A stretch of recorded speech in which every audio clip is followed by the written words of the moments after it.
परमात्मा ने सृष्टि की रचना क्यों की? अगर हम इस सत्य को समझ सकें तो जीवन के सत्य को भी समझ सकते हैं। सुख, समृद्धि, शांति का क्या महत्व है वो भी समझ सकते हैं। पहले हमें ये समझना चाहिए कि परमात्मा संपूर्ण है।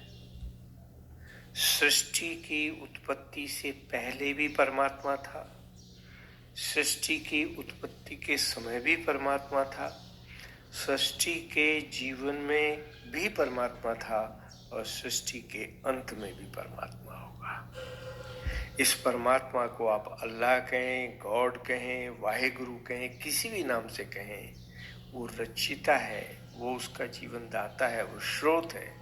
वो पहले भी था और आगे भी होगा।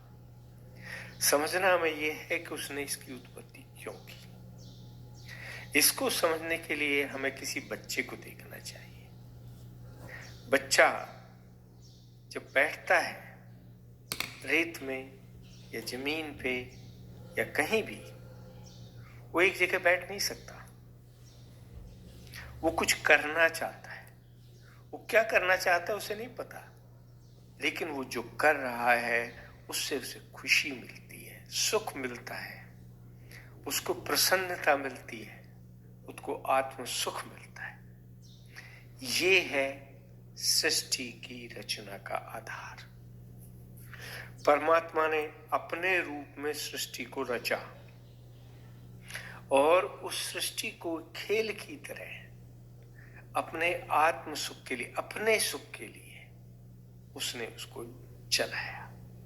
हमारा कर्म इस सत्य को समझना है कि उसने क्यों उत्पत्ति की और हम क्यों हैं। इस सृष्टि में हर एक का, चाहे वो मनुष्य है, चाहे जीव है या कोई और चीज है, हर एक का एक महत्व है, हर एक का एक उद्देश्य है। परमात्मा ने कुछ भी बगैर उद्देश्य के नहीं बनाया। परमात्मा के हर कर्म के पीछे एक उद्देश्य है। उसको समझना ही मानव जीवन को समझना है, उसने को समझना ही सृष्टि के सत्य को समझना है, उसी को समझना ही सृष्टि की उत्पत्ति के उद्देश्य को समझना है। इसके लिए हमें सृष्टि को एक निर्विचार भाव, जिसमें हम देख रहे हैं लेकिन हम उसमें सही गलत, अच्छे बुरे का मूल्यांकन नहीं करते, उस हिसाब से देखना चाहिए। जो जीव है, जीता है, आता है तो उसे भूख लगती है, उसे खाना चाहिए, वो खाना ढूंढता है, खाता है, चाहे वो मनुष्य है या कोई और है। जब उसका पेट भर जाता है तो वो दूसरा रास्ता ढूंढता है, वो कुछ और सुख की तलाश करता है। फिर और उससे पेट भर जाता है तो फिर और सुख की तलाश करता है। जीवन में ढूंढना, आगे चलना, यही जीवन का कर्म है, यही सृष्टि की उत्पत्ति का सिद्धांत भी है, आधार भी है और सत्य भी है। मनुष्य को पैदा किया गया है कर्म करने के लिए। कर्म के लिए ज्ञान जरूरी है, ज्ञान के लिए भक्ति जरूरी है। भक्ति से हमें परमात्मा का एहसास होता है, उसकी सत्यता का आभास होता है, वो हमारे जीवन का आधार बनता है। उस भक्ति से जो ज्ञान पैदा होता है, वो ज्ञान हमें सत्य के रास्ते में चलाता है, उस उद्देश्य की तरफ ले जाता है जो परमात्मा ने हमारे जीवन के लिए निर्धारित किया था, या हमारे रचने से पहले उसने जो उद्देश्य रखा था। जीवन उद्देश्य जिसके लिए हर जीव की रचना हुई है, उसका हमें ज्ञान मिलता है। उस ज्ञान से हम आगे कर्म करते हैं। वो कर्म जब उससे जुड़े रहते हैं तो सदकर्म होते हैं, जब उससे अलग हट जाते हैं तो उनमें विकृतियां पैदा होनी शुरू हो जाती हैं। वो सदकर्म भी हो सकते हैं, वो दुष्कर्म भी हो सकते हैं। इस सत्य को समझना ही सृष्टि के उद्देश्य को समझना है।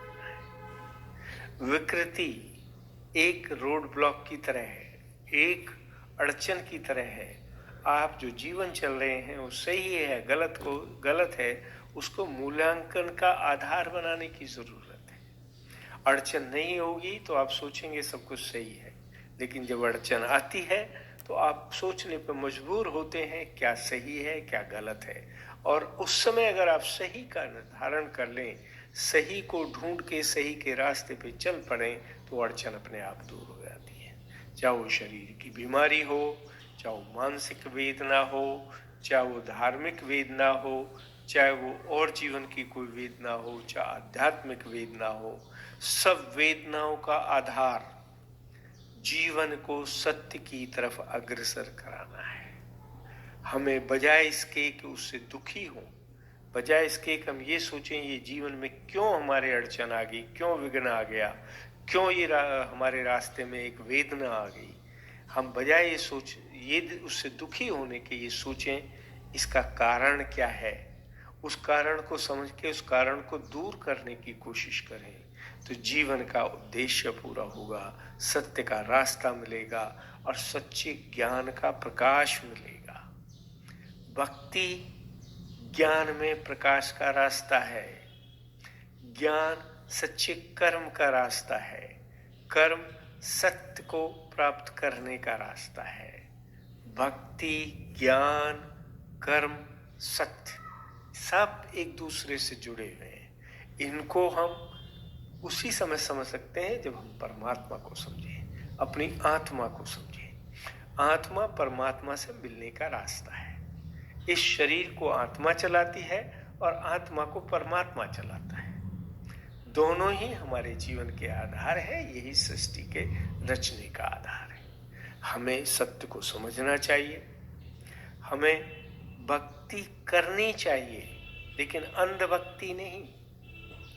जो धर्म गुरु, जिनको ये पता ही नहीं है सत्य क्या है, लेकिन वो गुरु बन बैठे हैं, ऐसे धर्म गुरु जो कुगुरु हैं, जो ज्ञान देते हैं उससे आप चलेंगे तो गड्ढे में गिरेंगे, आप वेदना मिलेगी, आपको दुख मिलेंगे।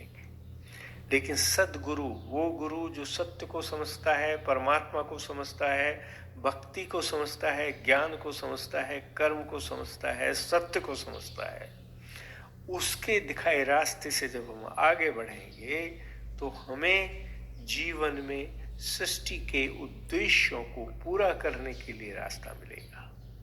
हम वो कर्म करेंगे जो सृष्टि में सुख, समृद्धि और शांति की स्थापना करेंगे, उस परमात्मा के सृष्टि को रचने के उद्देश्य को आगे बढ़ाएंगे।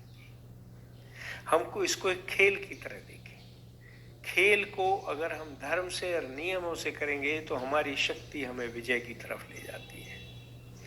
हम अधर्म का रास्ता अपनाते हैं, विजय आती भी है तो केवल दुख मिलता है, उससे सुख शांति नहीं मिलती, सेटिस्फैक्शन नहीं मिलता। अगर हम जीवन में आत्म शांति चाहते हैं, अगर हम आत्म सुख चाहते हैं, तो हमें सत्य का रास्ता अपना के, सृष्टि के उद्देश्यों को समझ के, परमात्मा के सृष्टि रचना के उद्देश्य को समझ के जीवन को आगे बढ़ाना है। यही जीवन का आधार है, यही सृष्टि को रचने का उद्देश्य है। वरना तो परमात्मा हर तरह से सक्षम है। वो जब सृष्टि नहीं थी वो तब भी वही था, वो जब सृष्टि नहीं होगी वो तब भी वही होगा। लेकिन इस बीच में जो सृष्टि है, ये अगर सत्य की तरफ चलेगी तो उसको सुख मिलेगा, और ये सत्य की तरफ नहीं चलेगी तो उसमें होने वाली वेदना, उस परमात्मा को अच्छा नहीं लगने वाला विनाश का कारण बनेगा और सृष्टि के अंत का कारण बनेगा, सब विनाश होगा। हमें समझना चाहिए हमारे कर्म ही संसार में विनाश का आधार है, हमारे कर्म ही सुख का आधार है। हम अपने कर्मों को सत्कर्म बनाएं, सच्चा ज्ञान प्राप्त करें जो भक्ति से आता है, सच्ची भक्ति करें उस ईश्वर को समझ के। ये नहीं कि रटी हुई और सुनी हुई चीज़ों को याद करके हम आगे बढ़ें। हमें परमात्मा को समझ के, परमात्मा के समर्पण करके, परमात्मा को ये समर्पण करके, हे प्रभु तू ही भक्ति देता है, तू ही ज्ञान देता है, तू ही कर्म कराता है और तू ही सत्य दिखाता है, हमें उस रास्ते पे चला जो तेने सृष्टि के रचना के लिए बनाया हुआ है, जिससे सत्य की प्राप्ति होती है, जिससे सुख, शांति और समृद्धि सत्य की तरफ ले जाते हैं। और जीवन का उद्देश्य पूरा होता है। हे परमात्मा, सबको सुख दे, समृद्धि दे, शांति दे, सत्य दे, जीवन के उद्देश्य को पूरा करने की शक्ति दे। ओम शांति शांति।